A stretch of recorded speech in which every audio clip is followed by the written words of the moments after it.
মিশ্রী বিশ্বাস। আমি দক্ষিণামী হাই স্কুলের ছাত্রী। আমি ক্লাস 6-এ পড়ি।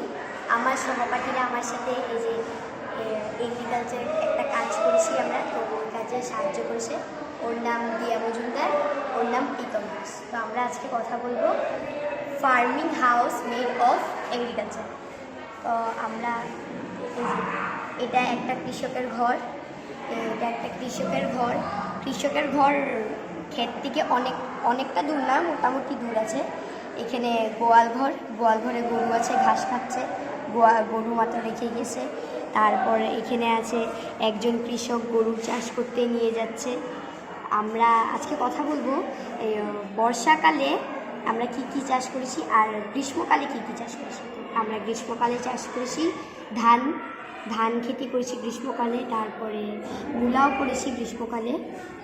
বর্ষাকালে করেছি ক্যাবেজ, বাঁধাকপি, তারপরে কলিফ্লাওয়ার, ফুলকপি, ক্যারট, গাজর করেছি।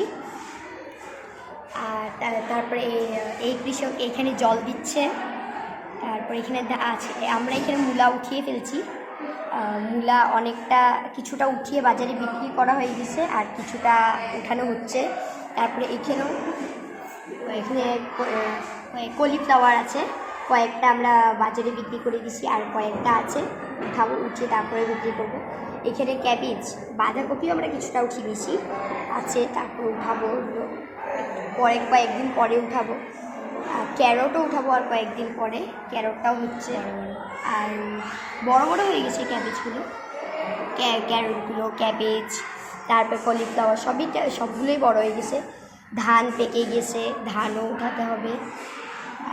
আর এখানে আমরা বাজারে যেগুলো জিনিস ভালো মতো বিক্রি হবে, এগুলো আমরা এখানে আবার লাগাবো।